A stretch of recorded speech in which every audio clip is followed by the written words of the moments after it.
Good afternoon and welcome. Our case this afternoon will be Diaz v. Lopez. And do you want to save some time for rebuttal? Good afternoon, Your Honors. May it please the Court, my name is Juan Carlos J.C. Planas. I represent the appellant Jose M. Diaz, Mayor of Sweetwater, and I would like to reserve 4 minutes for rebuttal, please. Your Honors, the procedural issues are adequately addressed in our briefs, and we will be... Can you say that again? No. Adequately, wait till I get to the Nellums case, are adequately addressed in our briefs, and we will be resting on our briefs on the procedural issues, unless Your Honors have any further questions. Your Honors, courts should rarely interfere in electoral matters. The right of a candidate to run for office should only be abridged under express violations of law, and it should be rare. This is not such a case, and the order of the trial court should be reversed. Florida Statutes 99.012, Florida's resign-to-run law, is very specific in its language. It states in subsection 3A in relevant part, no officer may qualify as a candidate for another state, district, county, or municipal public office if the terms or any part thereof run concurrently with each other without resigning from the office he or she presently holds. Well, isn't it interesting, though, that if Mr. Diaz were to be elected mayor, his term from the day after the election until 2 years later would be concurrent with his position on the council? Well, no, Your Honor. Respectfully, the office that he presently holds is that of mayor. No, I understand you're saying that, but I'm saying that if he were elected, then after the election as mayor, he would be both mayor and council person. No. Why not? Because the Constitution prohibits that.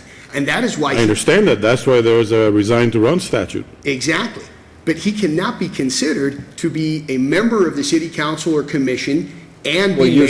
You're saying the Constitution would automatically divest him of the second position. I'm saying the Constitution already automatically divested him. So by operation of law is... Yes. It's like when a vice president becomes president, he stops being vice president. This is not some temporary or acting position. In fact, the Sweetwater Charter has a position called acting mayor. But then you're saying, aren't you, that the Sweetwater ordinance is unconstitutional because it has that, quote, entitlement to go with the other position? I'm saying the application under these specific facts. And if you look at 4.08 of the charter where it says acting mayor, when you read that last sentence of 4.07 where it says the person shall be entitled to return, it almost reads logically as if it's applying to the acting mayor position that's created in 4.08. But counsel, doesn't that provision, the president of the commission who filled the vacancy of mayor under 4.07 shall be entitled to return to his former commission seat upon the reinstatement or expiration of the term of mayor. Doesn't that give Mayor Diaz an interest in his former commission seat because he gets it back at the end of the term he's currently serving? There's two ways to look at this. Most importantly, 99.012 doesn't require you to resign if you have a possibility of interest or a right of reverter almost. It requires you to resign if the office you presently hold. So first of all, we have said that the purpose of the statute is to prevent the candidate from having a safe harbor in the event that he or she loses the election. Is that correct? I mean, we have said that in... Yes, and understand something. The safe harbor cases are all before the legislature amended the statute to allow individuals to run for federal offices. So the safe harbor provision was a lot more expressed before, and the legislature has watered it down, most recently allowing individuals to run for federal office and not have to resign their seats. So the cases of safe harbor. But in this case, remember, the Sweetwater Charter creates a system whereas vacancies are filled by appointment, not election. And part of the reason we have resign-to-run, and Your Honor, Judge Fernandez, you discussed this in oral argument in the Nellums case, is that you have to open up seats for election. Well, guess what? The subsequent action to any hypothetical resignation that Diaz needed to have already happened. They already appointed someone to fill his seat. So any subsequent action is already there. But that appointment is temporary. Well, it doesn't have to be because... It is temporary. I mean, that's how the charter reads. I understand that. We argue two things. Number one, under this scenario, remember that we could have happened what, if you recall, I was here last week on a different case. It seems like just yesterday, yes. Yes, we could have had that scenario where an individual is found not guilty, and in that case, that individual comes back. In this case, there was an express removal of office of the predecessor. So even under the eyes of the law, if Mr. Diaz was not considered the mayor before then, he definitely was after. But look at the oath of office. The oath of office doesn't say interim, it doesn't say temporary, it doesn't say acting mayor under the charter. It says mayor.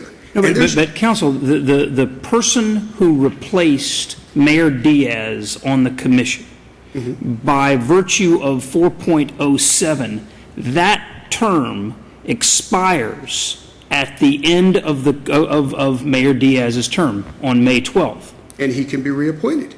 Right, he can be reappointed, but under the very next sentence in 4.07, it says that the president of the commission who filled the seat, which would be Mayor Diaz, is entitled to return to that seat. Isn't a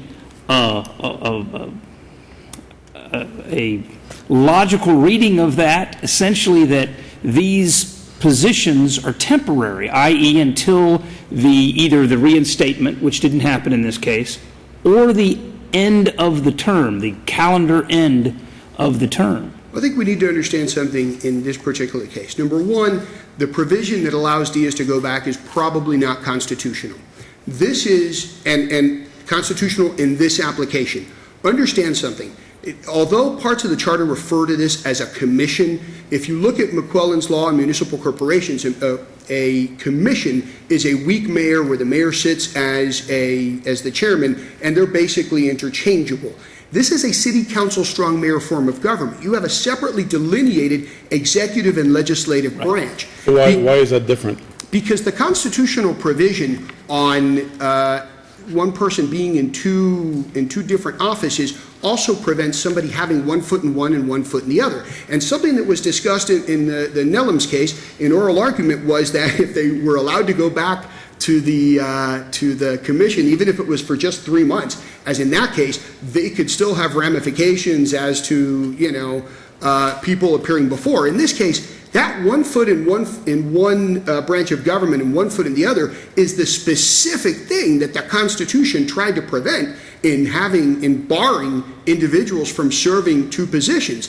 This right of remainder that you're allowed to go back is not something that the framers of the Constitution wanted, and that's why we prevent someone from holding two offices. But most important, the plain reading of 99.012. It does not contain any provision for some right of remainder. In fact, to interpret it as such is probably an absurdity the court has rejected in both Amente versus Newman and in Palm Beach versus Harris. But there is no existing case or authority beyond your argument on dual office holding that presently says that he would not, if he were qualified, was not elected mayor, there's no case or authority that would take away from him that right of reinstatement, that right to go back to the commission. Well, obviously that could be subject to declaratory relief after somebody could bar him, but in this case, he's already said he's not going back. He doesn't consider himself a commissioner. But I think it's important. But your argument is a constitutional argument on a point that hasn't been tested. It has not been tested, but a lot of the points are not tested until a lawsuit comes along and until we see a case. It's, again, as this court has said many times, it's rare to see a case on all fours. In this case, when you have a charter that has very obscure provisions, and that goes to the overall point in this case, we have an ambiguity. Because even if you look at this in the light most favorable to Lopez's argument, the charter doesn't say that Diaz is to return, must return, will return. It says he has a right to return. Well, on that specific issue, would you agree with me that your client, if we were to reverse and your client were to lose the election, that your client could exercise this provision and has a right under the charter to return to his position on the city commission? I think he said that he will not. I think that That's really not my question. My question is, under the charter, would you agree with me that your client, if he were to lose the mayoral election, has the right to return to his commission seat? we do not agree, Your Honor, respectfully. We believe that any interpretation that would allow him to return would be unconstitutional. Okay, so and the city in should order assert that for us right. to affirm, then, we would have to make a determination that 4.07 as applied is unconstitutional in this case. No, you would have, because 4.07 can also be read in the case that you have a mayor who's either temporarily in a coma or facing trial and can be brought back. But I think Judge Scales means as applied to the facts of this case. As applied to the facts of this case, yes, part of it would be, you wouldn't have to rule, but you could rule that anything that allows him to go back under these sets of facts would be unconstitutional. But the court doesn't even have to get that far. Because, again, what do all of the cases that you've had before you, Ruiz versus Farias, the Nellums case, it took me forever to start pronouncing that correctly, Vieira versus Slaughter, or Urban versus Collins, all of these cases say that if there's ambiguity, if there's doubt, you have to resolve it in favor of the candidate. And that's what we have here. We have an express provision of the statute that says you only have to resign from an office that you presently hold. Not an office that you may have a right to return to, only an office that you presently hold. Well, he holds the office of mayor, and he's running for mayor. Those terms don't conflict with each other. So you're nearing the end of your direct time if you want to keep your rebuttal time. Again, in the light most favorable, all he has is a right. I don't think that right is constitutional, but even if it was, under a right, that's not an express overlap, only a hypothetical overlap that this court has rejected in the past. Thank you. Thank you very much. Jose Pepe Herrera on behalf of Orlando Lopez. May it please the court.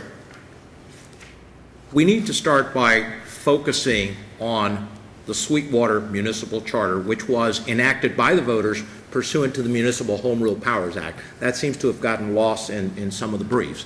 And that is significant because under the Municipal Home Rule Powers Act, by referendum, you must address terms and conditions of office and the distribution of power. Let me address, point of fact, the Article 2, Section 5 argument. As I've addressed it in our brief, these are two offices that are not being held at the same time, simultaneously, concurrently. That's the simple definition of it. Basically, what you have is under 11251, which is totally consistent with the charter, you have a bump up. As Judge Scales pointed out, you have a commission seat that bumps up to fill the temporary vacancy, and it's all over 11251, and this court just addressed it in the Pizzi opinion. And I think your argument is that he can't exercise the powers of both offices at the same time. He can exercise the powers of mayor now, but at the end of that term, then the question is, could he begin exercising the powers of the council? Absolutely, and that's why 407 is totally constitutional. It can be harmonized with 11251, and it can be harmonized with 9912. Why? Because what creates the quandary here for Mr. Diaz is the last sentence. And that sentence, the legislature, which is his right, what Judge Scales has referred to as his right of reverter, it is a right that he retains. And it's no different, we can construe it slightly different, but it's no different than the manner in which this court addressed some of the rights, a bundle of rights that Mayor Pizzi had. By statute, 11251 doesn't distinguish the temporal position, the pro tem position. This pro temp position that occurs upon suspension continues until the next election. That is totally consistent with 407 of the municipal charter. What the municipal charter and what the voters of Sweetwater exercise their right to do is prevent the double forfeiture and allow their commission president to act pro tem, exercise the office of the mayor, totally distinct. He is temporarily divested of his commission seat, but he retains the right. Now, where does 9912 come into effect? 9912 comes into effect because the legislature has spoken. They don't want this hypothetical resignation. And this hypothetical, this abandonment by implication, which was part of the common law doctrine, has been abolished by the legislature by requesting an affirmative, conscious act, a written, irrevocable resignation. That is what the second DCA addressed in Lewis versus Tampa, which is we're not going to presume, we're not going to assume. And that is a very important issue. To have that a notion of an automatic resignation of the other office would invalidate 99.012. Absolutely, because, Your Honor, the legislature has spoken very succinctly. They want a written, irrevocable resignation with a time frame. That statute is very clear. And it follows. The legislature has even spoken to what the remedy is, which is the declaration, and we've addressed that in our brief. It would, to go back to the common law doctrine of abandonment, which was, in my opinion, was what the legislature intended to abolish. And we've cited, and I know it's been addressed by Mr. Diaz in his brief, we cited a case out of Texas which we believe is instructive because Texas has a dual office holding provision, and it talked about the pro tem, and one of the things that case very succinctly addressed is the affirmative act, because as Judge Scales pointed out, goes back, loses the election, we're back into a Ruiz situation, which is he has preserved the safe harbor. And I would respectfully suggest that the invitation to reach a constitutional issue is not necessary in this case and should not be entertained, because there is a simple, straightforward manner to harmonize 407 of the Municipal Charter of Sweetwater, Section 609, which the voters adopted in their charter, 99.12, and the provisions of 112.51. Counsel, let me ask you about that harmony and harmonizing. How do you view the language in the resign-to-run law, 99.012, sub 3A, that uses the term presently holds, the office that the officer presently holds? I mean, I think you would agree, or maybe you wouldn't agree, that Mayor Diaz does not presently hold the office of city commissioner. He holds maybe an interest in that office by virtue of the charter, but he doesn't presently hold that position without violating the dual office holding prohibition. Let me address the question in this fashion. I tend to disagree, and when I received the brief, I started looking and researching hold. Hold means retained, and depending on where you go, what permanency, the right to hold on to. The only office that really has a right to hold on to is his commission seat. No, he has a right to the office of the mayor right now. He has a right to exercise the powers during the vacancy. He has a right to be the mayor of Sweetwater until Mayor Morono's term expires. Correct. So I'm not sure that really works here. I think that creates, if you look beyond 9912. I think what we're looking at is simply what does the office which he currently holds, what does it mean? Because it certainly means, according to our case law, that he has no right to retain a safe harbor. So if the commission seat, if he holds an interest, a reverter interest in that seat, perhaps he had a duty to resign. And yes, you're correct. He does hold the office of mayor pro tem. his Does actual... it say that in whatever commission? No, it does not, but And his oath was an oath as mayor, Right. correct? He was sworn in as to fulfill the duties of the office of mayor, yes. Yes, because he's mayor. Now, Mr. Herrera, I'll tell you, it's going to be hard to add words to, he's the mayor of the town or city of Sweetwater right now. It's going to be hard to add any words to that. So the question is this. I suspect that the legislature didn't consider this set of circumstances when it crafted the statute. So, and I think we can look at whether or not there's an overlap in offices at some point in time to try to come to a definition of what they meant when they said the office that you currently hold. And I will... Is that correct? I think you're correct, Your Honor, and let me just point something out. When you look further down in the statute, and yes, by adding those words presently hold, but then you look at F, and it construing the statute in light of the charter, which is, if you look at F, it says, with regard to an elective office, a resignation creates a vacancy in the office to be filled by election. Well, we know that there wasn't a prior resignation. We know that the resignation will create a vacancy, which would have put then the seat to which Mr. Diaz would have a right to return up for election. And I do agree, the word presently holds creates an issue in light of Section 407. However, I believe that when you look at 407, in light of the previous case law, in light of the legislative intent, which has been made clear in Ruiz and some of the other cases, which is avoid the safe harbor, you basically have a classical safe harbor here.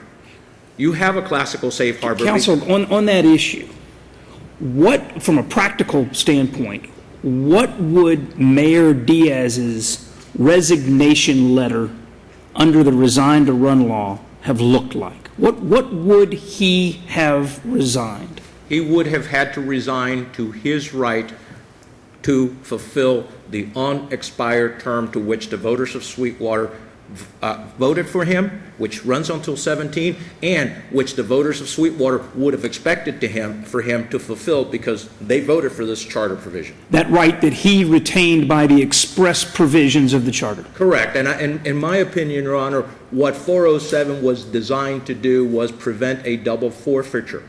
And you would have to go back historical to what happened in Sweetwater many years ago, where literally there was total chaos as far as filling the vacancies.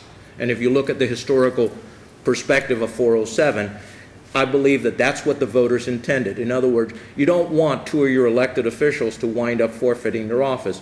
You want someone that is the council president, who obviously has the consensus of the commission or the council, to be able to fulfill his obligations, because, and there is kind of a quandary there, because 11251 says that the appointee serves temporally until the next election. So it prevents a forfeiture of his unexpired term. All he needed to do was resign his unexpired term, resign his safety net. That's all he needed to do. So what difference, and I think Judge Salter asked Mr. Planas earlier, what difference does it make that Mayor Diaz believed that he would be unable to return to the council position? I think that leaves it up to speculation. I don't think that the legislature intended... Does it make any difference that he himself believed that he could not return to that position? No, it does not, because Why not? Because the law is very clear, and there's a case out there called Rensselaer versus Carr, and I apologize, it's not cited. It basically says where the legislature dictates the specific manner in which something shall be done, it precludes any other way, which is why I'm taking the position that 99012, and the legislature spoke very clearly. The legislature spoke about a written, irrevocable resignation. No, but it isn't the legislature that spoke on this issue. It's the citizens of Sweetwater when they approved their charter. The charter kind of preserves a right of the individual to return to the prior office. Correct. And I believe that the citizens of Sweetwater under the Municipal Home Rule Powers Act had the right to do that because it does not directly conflict. I disagree with Mr. Diaz's argument. It does not conflict, provided that the individual is not exercising both offices at the same time. So you would say if he remains disqualified, then he's going to be perfectly entitled to go back to his presidency of the council? Absolutely, and I believe that Judge Areces reasoned her opinion very carefully. She went through it. She declined the invitation to get to the constitutional issue because I believe her analysis, consistent with 407, and she started her analysis with what had occurred 407, and the whole notion that you do have a step up on the vacancies, and the vacancies basically you step up, you step back down. In other words, whoever is filling in for Mr. Diaz is only temporal until he returns. I believe that Judge Areces got it right. It's temporary until the former incumbent returns due to an acquittal, or the term expires, the former incumbent's term expires. Correct, and that is totally consistent with 11251. It's totally consistent, and we respectfully suggest that Judge Areces took her time. She looked at everything. There was motions for summary judgment by Mr. Diaz. There was a request by us to deny their motion and grant the relief that we requested, which we believe was appropriate. And I think her order shows that she did exactly what she was required to do. Not make policy, analyze what she had in front of her, and make a ruling that is consistent with prior jurisprudence, prior statutory construction rules, and safeguarded the will of the people of Sweetwater, the voters, for their right to preserve the right of their elected officials to come back. And it can be totally harmonized with the statutes, the Constitution, and the Charter. So we would respectfully suggest that you affirm Judge Areces in all counts. Thank you. Thank you. Rebuttal? You have 4 minutes. A couple of important points. Number one, I think the court has to consider that Mayor Maroña's term expired. He cannot come back. He forfeited his right. And No, his term hasn't expired. The term he got elected He was removed from office. Well, but he is no longer the mayor. And Mayor Diaz is the mayor. Agreed. exactly. Yeah. And he swore an oath to office. Yeah. And he didn't swear an oath in office to a temporary mayor or an interim mayor that doesn't exist under the Sweetwater Charter. And he didn't swear an oath of office to the acting mayor, which is what, if you listen to counsel for Lopez's arguments, he's trying to convey the position of acting mayor, which is clearly defined in the Sweetwater Charter. He's trying to convey that upon Mayor Diaz. I think it's clear that this is not a position of acting mayor. Exactly. He's the mayor. We know that. He is the mayor. And therefore, under a strict interpretation of 99.012, he does not have to resign a position he presently holds. 99.012 does not say if you have a right to return to a previous position, you must resign that too. And in fact, under every holding that this court has done, a right to return is not an express overlap. It is a hypothetical overlap. A hypothetical overlap that, under the facts of this case, have already been resolved as there will be no overlap. So therefore, every decision that this court... Wait. It's only hypothetical if your client wins the election. If your client does not win the election, then pursuant to Section 4.07, your client returns to the 2 years that remain in the city commission seat, right? I disagree, and he's already... I mean, under the language of 4.07. Again, assuming we don't declare that unconstitutional as applied in this case. He has already sworn an affidavit that he will not. But the problem is that doesn't matter. What he has said that he would not do, and I believe that Mayor Diaz is truthful in his affidavit that he had no expectation of returning. But the fact of the matter is that the law, the Sweetwater Charter, would allow him to return nevertheless. Remember, in Hialeah versus Martinez, the Hialeah Charter at that point said that no matter what, even if there was an overlap, any sitting elected official to run for another position had to resign. And the court found, and then this court upheld, that what governed was 99.012, not the Hialeah Charter. And therefore, then Councilman, future Mayor Raul Martinez was deemed he didn't have to resign because the terms did not run concurrently. So this court has already said that the state statute is what governs, not the city charter, especially when the statute is so clear and the history of interpretation of the statute is so clear. But there's no conflict here between the statute and the charter, is there? There absolutely is. There's a conflict between the Constitution and the charter.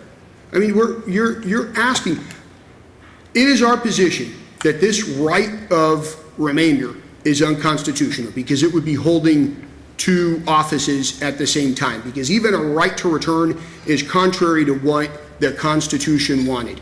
You are not allowed to all of a sudden be temporary governor and then go back to the legislature. It doesn't happen. You're not allowed to be president and go back to the Congress unless you get elected again. It doesn't happen. That's line of succession. And I think what's happening is that Lopez is confusing line of succession with acting mayor that's under the charter. And he's trying to convey all these hypotheticals that, oh, he's acting mayor and he can go back, but that's not what Diaz is. And I mean, heck, even the De Alejandro case, the one differential thing there is that the court in De Alejandro said the interim mayor had never fully accepted the job during the recall, and that's why he could go back. You remember in De Alejandro, he never took the oath of office. He never said. He said, I'm just going to be here for a while this recall is going on, and then I'll go back to the city council. In this case, Diaz totally accepted the office of mayor, took the oath of office. So, number one, even under the plain and clear language of 9912, we do not have a resign-to-run case. We would be reading This sounds words. like a summing up, so Yes. good, because you're Yes, over we your would time. we would be reading words in there that aren't there. We, again, would be reading words into the Sweetwater Charter by creating this temporary or interim position that doesn't exist.